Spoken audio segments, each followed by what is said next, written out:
ஓசூர் அருகே கனகதாசர் 537வது ஆண்டு ஜெயந்தி விழா கோலாகலமாக தலையில் தேங்காய் உடைத்து பக்தர்கள் நேர்த்தி கடன் செலுத்தி நூதன வழிபாடு. கிருஷ்ணகிரி மாவட்டம் ஓசூர் அருகே உள்ள தேன்கனிக்கோட்டையில் கனகதாச சேவா சமிதி டிரஸ்ட் சார்பில் கனகதாசரின் 537வது ஆண்டு ஜெயந்தி விழா கொண்டாடப்பட்டது. முன்னதாக குறும்பர் சமூக மக்கள் தங்களது குல தெய்வங்களான ஸ்ரீ சிக்கம்மா, சிவலிங்கேஸ்வரி தேவி, ஸ்ரீ தொட்டம்மா, ஜெகதீஸ்வரி தேவி, ஸ்ரீ லிங்கேஸ்வர சுவாமி, ஸ்ரீ சிக்க வீரம்மா தேவி, பீரேஸ்வர சுவாமி உள்ளிட்ட தெய்வங்களை தலைமையில் சுமந்தபடி கலாச்சார கலை நிகழ்ச்சிகளாகிய டோலு குனித, விக்ரேஷா, வீரபத்ர குனித, கம்பளேசா ஆகிய நடனங்களுடன் ஊர்வலமாக கொண்டு சென்றனர். சுவாமிகளுக்கு சிறப்பு பூஜைகள் செய்யப்பட்டு தலைமையில் தேங்காய்கள் உடைக்கும் வினோத திருவிழா நடைபெற்றது. இதில் சிறுவர்கள் முதல் பெரியவர்கள் வரை தேங்காய்களை தலைமையில் உடைத்து நேர்த்தி கடன் செலுத்தி நூதன வழிபாட்டில் ஈடுபட்டனர். இந்த திருவிழாவில் தேன்கனிக்கோட்டை நகரம் மற்றும் அதன் சுற்றுப்புற பகுதி கிராம பொதுமக்கள் மட்டுமின்றி ஓசூர், பெங்களூர் உள்ளிட்ட பகுதிகளில் இருந்து குறும்பர் இன மக்கள் கலந்து கொண்டனர். கனகதாசர் ஜெயந்தியை முன்னிட்டு கர்நாடகா மாநிலத்திலிருந்து முக்கிய சிறப்பு விருந்தினர்களாக அழைக்கப்பட்டு பொதுக்கூட்டம் நடைபெற்றது. இந்த கூட்டத்தில் ஆயிரக்கணக்கான குறும்பர் இன மக்கள் கலந்து கொண்டனர். மேலும் கனகதாசர் ஜெயந்தியை முன்னிட்டு பொதுமக்களுக்கு அன்னதானங்கள் வழங்கப்பட்டன. முன்னதாக தேன்கனிக்கோட்டை நகரின் முக்கிய வீதிகள் வழியாக அலங்கரிக்கப்பட்ட பல்லாக்கில் கனகதாசர் சிலை வைக்கப்பட்டு மேளதாளங்கள் முழக்க டோலு குனிதா, வீரகை, வீரபத்ர குனிதா ஆகிய பாரம்பரிய நடனங்களுடன் சிக்கம்மா, தொட்டம்மா, வீரபத்ரப்பா உள்ளிட்ட 20க்கும் மேற்பட்ட கிராம தேவதைகள் அலங்கரிக்கப்பட்ட காளை மாடுகளுடன் ஊர்வலமாக கொண்டு செல்லப்பட்டன. இதில் பக்தர்கள் பாரம்பரிய முறையில் நடனங்கள் ஆடினார். அப்போது ஊர்வலம் சென்ற சாலைகளில் தேங்காய்கள் உடைக்கப்பட்டன. அதனைத் தொடர்ந்து சிக்கம்மா, தொட்டம்மா, வீரபத்ரப்பா, சித்தையா, தொட்டையா, கிரியல்லம்மா, ராமலிங்கேஸ்வரா, சித்தலிங்கேஸ்வரர் உள்ளிட்ட 20க்கும் மேற்பட்ட கிராம தெய்வங்களுக்கும் காளை மாடுகளுக்கும் சிறப்பு பூஜைகள் செய்யப்பட்டது.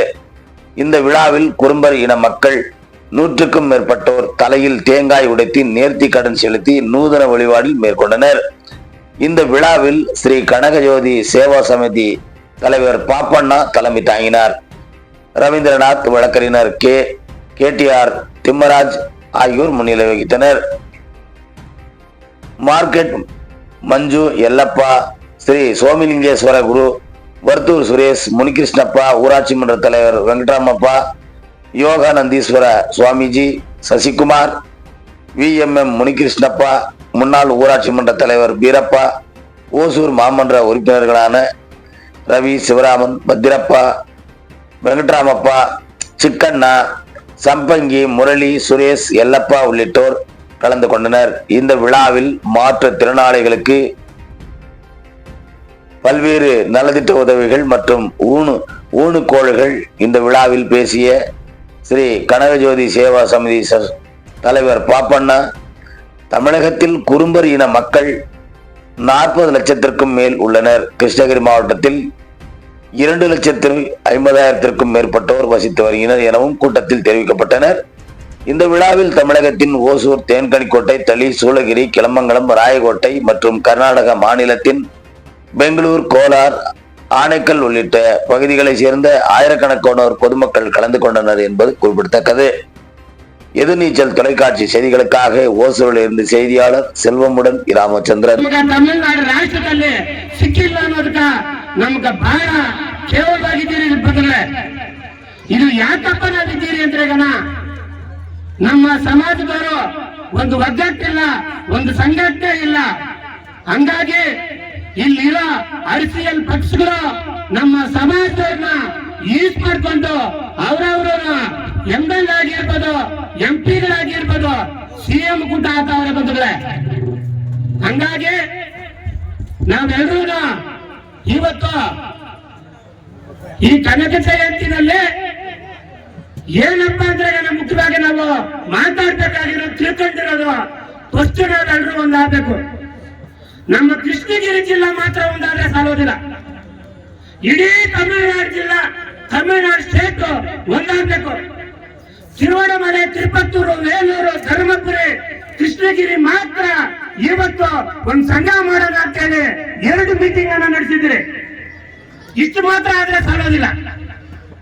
ಇಡೀ ತಮಿಳುನಾಡಲ್ಲಿ ಎಲ್ಲ ಒಂದು ಸಾಮುದಾಯಿಕ ಒಂದು ತಡವರು ಅಂತ ಅವ್ರೆ, ನಮ್ಮ ಸಮುದಾಯದಲ್ಲಿ ಯಾರು ಒಂದು ತಡೆಯವರು ಅಂತ ಹೇಳಿ ಆಚೆ ಬಂದಿಲ್ಲ. ಕಾರಣ ಏನು?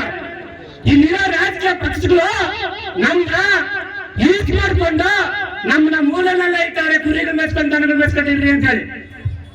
ಅವಾಗ ಯಾರು ಮುಟ್ಟಾಡ್ರು? ನಾವ್ದ ಮುಟ್ಟಾಡ್ರು. ಹಂಗಾಗಿ ಬರೋ ಕಾಲದಲ್ಲಿ ನಾವು 2026ರಲ್ಲಿ ತಮಿಳುನಾಡಲ್ಲಿ ಯಾವೊಂದು ರಾಜಕೀಯ ಪಕ್ಷದಲ್ಲಿ ನಮ್ಗ ಒಂದು 5-6 ಸೀಟ್ನ ನಾವು ಬರೀಬೇಕು ಅಂದ್ರೆ ಎಲ್ಲ ಜಿಲ್ಲೆಗಳಲ್ಲಿ ಸಂಘಟನೆ ಮಾಡಬೇಕು ಅಂದ್ರೆ ಇವತ್ತು ತಿರುಪತ್ತೂರವರು, ಧರ್ಮಪುರಿಯವರು, ವೇಲೂರವರು, ತಿರುವಣಮಲೆಯವರು ಬಂದಿದ್ದಾರೆ.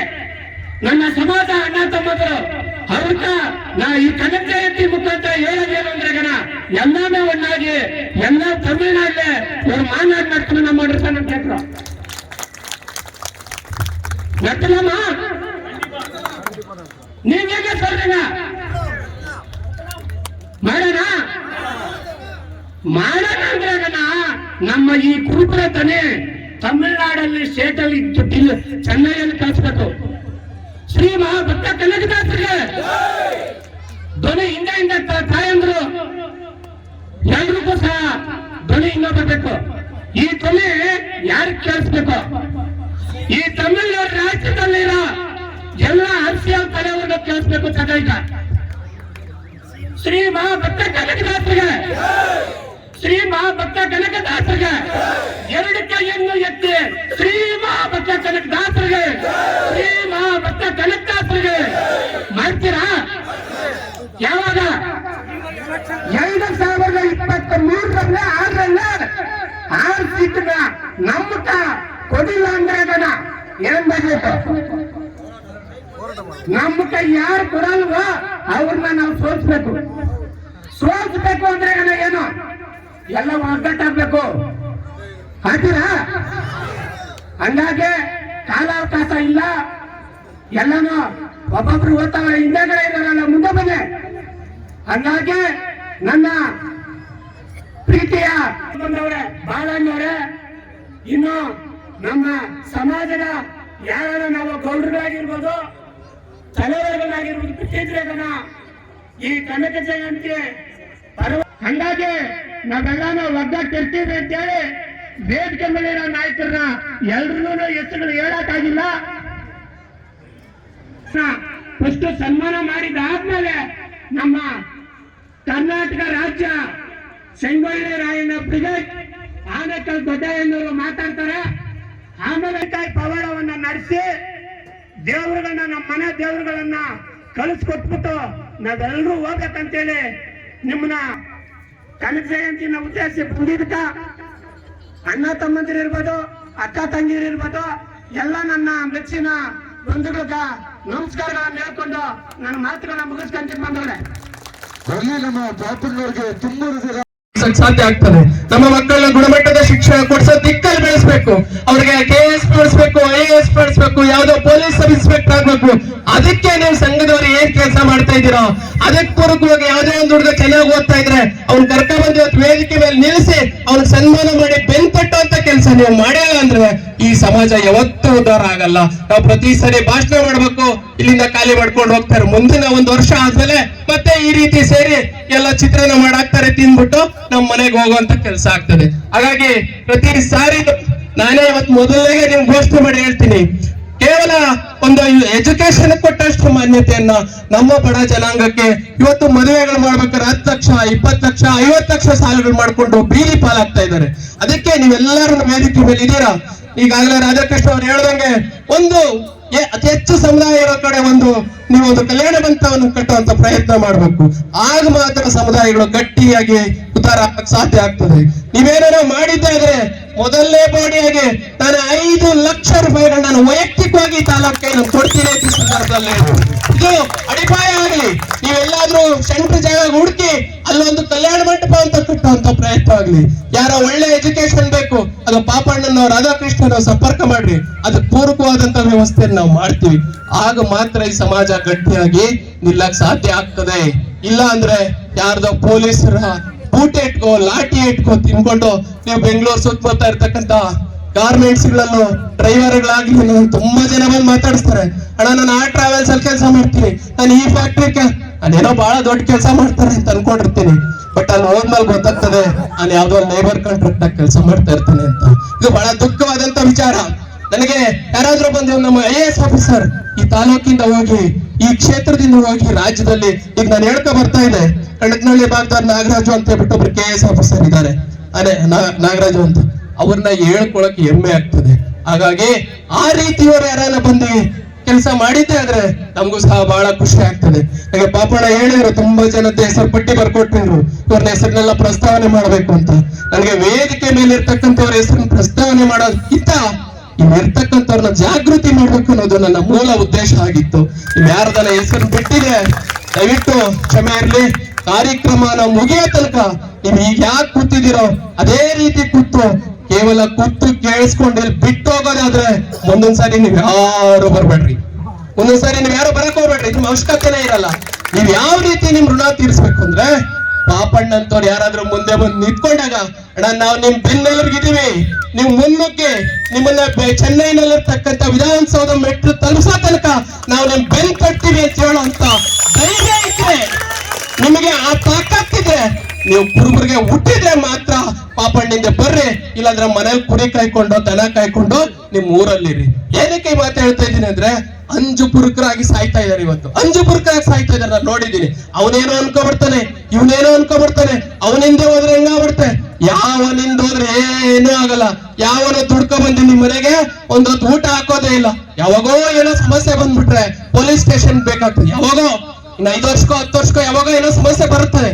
ಯಾರು ಗೊತ್ತು 5 ವರ್ಷ ಆದ್ಮೇಲೆ ನಾನ್ ಬದುಕಿರ್ತೀನಿ ಇಲ್ಲ ಅಂತ. ಡಾಕ್ಟರ್ ರಾಜ್ಕುಮಾರ್ ಮಗ ಕಣ್ ಮುಂದೆನೆ ಬೆಳಗ್ಗೆ ತೀರೋಗ್ಬಿಟ್ರು. ಯಾರು ನೆನೆಸ್ಕೊಂಡಿದ್ರು ಅಂತ ಜೀವಕ್ಕೆ ನಾಳೆ ಅವನು ಯಾವನ ಏನೋ ಮಾಡ್ಬಿಡ್ತಾನೆ ಅಂತ ಹೇಳ್ಬಿಟ್ಟು ಅಂಜು ಬುರುಕರಾಗಿ ಸಾಯೋದಿದೆಯಲ್ಲ, ಅದಕ್ಕಿಂತ ನೀವು ಬರ್ದಿರೋ ನಿಮ್ ಊರಲ್ಲಿ ಸಾಯೋದೇ ಬೆಸ್ಟ್. ಹಂಗಾಗಿ ನನ್ನ ಮಾತುಗಳೇನಾದ್ರೂ ಕಠೋರವಾಗಿದೆ, ಈ ಸಮಾಜ ಉದ್ಧಾರ ಆಗ್ಲಿ, ಈ ಸಮಾಜಕ್ಕೆ ದಿಕ್ಕು ದೆಸೆ ಇಲ್ದಿರ ಸಾಯ್ತಾ ಇರೋದ್ರಿಂದ ದೂರದೃಷ್ಟಿಯ ನಾಯಕರ ಅವಶ್ಯಕತೆ ಇದೆ. ಆ ಕಾರಣಕ್ಕೋಸ್ಕರ ಕೆಲವು ಮಾತುಗಳನ್ನ ಕಠೋರವಾಗಿ ಹೇಳಿದ್ದೀನಿ. ಇದನ್ನು ಮನಸ್ಸಲ್ಲಿ ಇಟ್ಕೊಂಡ್ರೆ ಸಾಲದು. ನಿಮ್ಮ ಊರೂರಲ್ಲಿ ನಿಮ್ಮ ಮನೆ ಪಕ್ಕ ನಿಮ್ಮಲ್ಲಿರ್ತಕ್ಕಂಥ ವೈಮನಸ್ಯಗಳನ್ನ ಬಿಟ್ಟು ನೀವು ಅವನ್ ಕಂಡ್ರೆ ಇವನ್ಗಾಗಲ್ಲ, ಇವನ್ ಕಂಡ್ರೆ ಅವನ್ಗಾಗಲ್ಲ. ಇವ್ ಪಕ್ಕದ ಮನೆ ಬೆಳೆದ್ಬಿಟ್ಟಾನೆ ಅಂದ್ರೆ ಅವನಿಂದ ಇವನು ಹೋಗ್ತಾನೆ, ಇನ್ನೊಬ್ಬ ಯಾರೋ ಲೀಡರ್ ಬಂದಂದ್ರೆ ನಾನು ಅವನಿಂದ ಹೋದ್ರೆ ಲೀಡರ್ ಆಗ್ತೀನಿ ಅಂತ ಹಿಂಗು ಈ ವೈಮನಸ್ಯಗಳನ್ನ ಬಿಟ್ಟು ನೀವೆಲ್ಲ ಎಷ್ಟೇ ನಿಮ್ಮ ಭಿನ್ನಾಭಿಪ್ರಾಯಗಳಿದ್ರೂ ಸಹ ಪಾಪಣ್ಣಂತ ನಾಯಕತ್ವದ ಮುಂದೆ ನಿಂತ್ಕೊಂಡು ಅಥವಾ KTR ಪಾಪಣ್ಣನ ಯಾರಾದ್ರೂ ಆಗ್ಲಿ ಒಂದೇ ಒಂದ್ ಹೆಸರು ಕಣ್ಮುಂದೆ ನೋಡ್ಬೇಕು. ನಿಮಗೆ ಕಾಣಿಸ್ತಾ ಅವನ್ ನಮ್ ಲೀಡರ್ ಮುಂದೆ ಹೋಗ್ತಾ ಇರ್ರಿ, ಏನಾಗಲ್ಲ. ಕರ್ನಾಟಕದಲ್ಲಿ ಸಿದ್ದರಾಮಯ್ಯನ ಒಂದೇ ಒಂದ್ ಹೆಸರಿಂದ ಇಡೀ ರಾಜ್ಯ ಹೋಗಿದ್ದಕ್ಕೆ 2 ಸರಿ ಮುಖ್ಯಮಂತ್ರಿ ಆದ್ರು, 2 ಸರಿ ವಿರೋಧ ಪಕ್ಷದ ನಾಯಕ ಈಶ್ವರಪ್ಪ, 2-3 ಸರಿ ರೆವೆನ್ಯೂ ಮಂತ್ರಿ, 2-3 ಸರಿ ವಿಶ್ವನಾಥ್ ಮಂತ್ರಿ, ಇಂಡಿಪೆಂಡೆಂಟ್ ಆಗಿ ವರ್ತೂರ್ ಪ್ರಕಾಶ ಮೇಲೆ ಅನೇಕ ಉದಾಹರಣೆಗಳಿವೆ. ನೀವು ಓಪನ್ ಮಾಡ್ಕೊಳಕ್ ಆಗಲ್ಲ ಅಂದ್ರೆ ನೀವು ಮನುಷ್ಯ ಅಲ್ವಾ ಅಂತ ನೀವೇ ಜಾಗೃತಿ ಮಾಡ್ಕೊಡ್ರಿ. ನಿಮ್ ಮನ್ಸಲ್ಲಿ ಒಂದು ಪ್ರಶ್ನೆ ಕೇಳ್ಕೊಡ್ರಿ, ಇಷ್ಟೊಂದು ಕಷ್ಟನ ನಮ್ದು 55-60 ಸಾವಿರ ವೋಟ್ ಇರ್ತಕ್ಕಂಥ ವಿಧಾನಸಭಾ ಕ್ಷೇತ್ರದಲ್ಲಿ ಯಾವನ್ಗ ಹೋಗಿ ಜೀರು ಅನ್ಕೊಂಡು ಅವ್ನ ಹಾಕೋ ಏಂಜಲ್ ಕಾಸಕ್ಕೆ ನಾವು ಓಟನ್ ಮಾಡ್ಕೊಂತೀವಿ ಅಂದ್ರೆ ನಾವ್ ಎಷ್ಟು ಶಂಡ್ರು ಅಂತ ನಾವು ಅರ್ಥ ಮಾಡ್ಕೋಬೇಕಾಗ್ತದೆ. ಇದು ಇವತ್ತು ಹೇಳ್ತಾ ಇರ್ತಕ್ಕಂಥದ್ದು ಇನ್ನು 3 ವರ್ಷ ಆಗ್ಲಿ ಪಾಪಣ್ಣ ಬಂದೇ ಬರ್ತಾನೆ. ಪಾಪಣ್ಣ ಎನ್ನೆಲ್ಬೋಗಿ ನಾವೆಲ್ಲ ನಿಂತ್ಕೊಂತೀವಿ. ನೀವೆಲ್ಲರೂ ಸಹ ಇಷ್ಟಕ್ಕೆ ಸೀಮಿತ ಆಗದೆ ಮುಂದೊಂದು ದಿನಗಳಲ್ಲಿ ಚೆನ್ನೈ ತನಕ ಅವ್ರು ತಗೊಂಡೋಗೋ ದಿಕ್ಕಲ್ಲಿ ಕೆಲಸ ಮಾಡಬೇಕು. ಆ ದೃಷ್ಟಿಕೋನ ಇಟ್ಕೊಂಡ್ರೆ ಮಾತ್ರ ಮುಂದಿನ ದಿನಗಳಲ್ಲಿ ಈ ರೀತಿಯಾದಂತ ಕಾರ್ಯಕ್ರಮಕ್ಕೆ ಬಂದ್ರೆ ಕೇವಲ ಅಷ್ಟಕ್ಕೆ ಮಾತ್ರ ಅಲ್ದಿರ ಸಾಂಸ್ಕೃತಿಕವಾಗಿ, ರಾಜಕೀಯವಾಗಿ, ಶೈಕ್ಷಣಿಕವಾಗಿ ವಿಭಿನ್ನ ಕ್ಷೇತ್ರಗಳಲ್ಲಿ ನಮ್ಮ ಹೆಸರುಗಳನ್ನ ಮುಂದ್ಗಡೆ ತಂದು ನಿಲ್ಲಿಸ್ಕೋಬೇಕಾದ್ರೆ ನಿಮ್ ಮಕ್ಕಳು ವಿದ್ಯಾಭ್ಯಾಸ ಮಾಡ್ಬೇಕು, IAS ಆಗ್ಬೇಕು, KS ಆಗ್ಬೇಕು, ಪೊಲೀಸ್ ಸಬ್ ಇನ್ಸ್ಪೆಕ್ಟರ್ ಆಗ್ಬೇಕು. ಆ ದಿಕ್ಕಲ್ಲಿ ನೀವೆಲ್ಲರೂ ಸಹ ಯೋಚನೆ ಮಾಡಿ ಅಂತ ನಾನು ಮತ್ತೊಮ್ಮೆ ತಮ್ಮನ್ನೆಲ್ಲ ವಿನಮ್ರತೆಯಿಂದ ಕೇಳ್ಕೊಂಡು, ನಾನೇನಾದ್ರೂ ಅನ್ಯತಾ ಭಾವಿಸಿದ್ರೆ ನಿಮ್ ಹುಡುಗ ಅಂತ ಹೊಟ್ಟೆಗೆ ಹಾಕೊಳ್ರಿ. ಕೋಪ ಮಾಡಿದ್ರೆ ನಾನು ಏನು ಮಾಡ್ಕೊಳ್ಳಲ್ಲ, ನಿಮ್ ಪಾಡೆ ಇಷ್ಟ ಅನ್ಕೊಂಡು ನಾನು ಬಿಟ್ಟು ಹೋಗ್ತಾ ಇರ್ತೀನಿ. ನನಗೆ ಅನೇಕ ವೇದಿಕೆಗಳಲ್ಲಿ ಮಾತಾಡಿ ಅಭ್ಯಾಸ ಆಗೋಗಿದೆ. ಹಾಗಾಗಿ ದಯಮಾಡಿ ಈ ಸಮಾಜವನ್ನ ಎಚ್ಚರಗೊಳಿಸೋ ದಿಕ್ಕಲ್ಲಿ ನೀವೆಲ್ಲ ಕೈ ಜೋಡಿಸ್ಬೇಕು ಮತ್ತೊಮ್ಮೆ ಕೇಳ್ಕೊಂಡು ನಾನು ಶಿರವಾಗಿ ನಿಮ್ಗೆ ವಂದಿಸ್ತಾ ಇದ್ದೀನಿ. ಜೈ ಹಿಂದ್.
ಮಾಡುವರಂತೆ, ಉಳ್ಳವರು ಶಿವಾಲಯವ ಮಾಡುವರಂತೆ.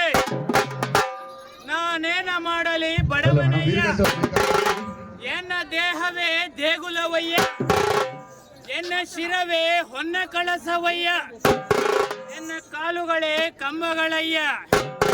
ಕೂಡಲ ಸಂಗಮ ದೇವ ಬಲರೇ ಬಾಪುರೇ ರುದ್ರ, ಯಾವಲ ಬಸವಣ್ಣನವರ ಅಡಿದಾವರೆಗಳಿಗೆ ವಂದಿಸುತ್ತ ಬಲ್ಬಲರೆ ಬಲ್ಬಲರೆ ಬಲ್ಬಲರೆ ರುದ್ರ, ಬಲಬಲರೆ ಬಲಬಲರೆ ಬಲಬಲರೆ ವೀರಭದ್ರ. ಹರ ಹರ ಮಹಾದೇವದೇವ ಕನಕಗಿರಿ ಕೈಲಾಸ ಹಿಮಗಿರಿ ಶಿವನ ಪರ್ವತ ಬಲರೇರುದ್ರ ಯಾವ ಕನಕದಾಸ ಜಯಂತಿ ಎಂದು ಕುಲ ಕುಲ ಕುಲ ಎಂದು ಹೊಡೆದಾಡದಿರಿ. ಕುಲದ ನೆಲೆಯನ್ನೇನಾದರೂ ನೀವು ಬಲ್ಲಿರೇನಯ್ಯ ಏನಯ್ಯ ಆದಿಕೇಶವ. ಹರ ಹರ ಮಹಾದೇವದೇವ. ಏ ಮನುಜರೇ, ಇದಂ ಕೇಳಲಿ. ಉರಿಯುವವರು ಉರಿಯಲೇ ಬಿಡು, ಕುದಿಯುವವರು ಕುದಿಯಲೇ ಬಿಡು, ಮೆರೆಯುವವರು ಮೆರೆಯಲೇ ಬಿಡು. ನಿನ್ನ ಪಾಡಿಗೆ ನೀನಿರು. ಉರಿಯುವವರು ಬೇಗ ಬೂದಿಯಾಗಿ ಹೋಗುತ್ತಾ.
ದಿನಸ್ತಕ ಬಂದಿದ್ದ ಇಷ್ಟೊತ್ತು ಬೆಳಗ್ಗೆ 10 ಗಂಟೆಯಿಂದ 7 ಗಂಟೆನೂ ಕಾಯ್ಕೊಂಡು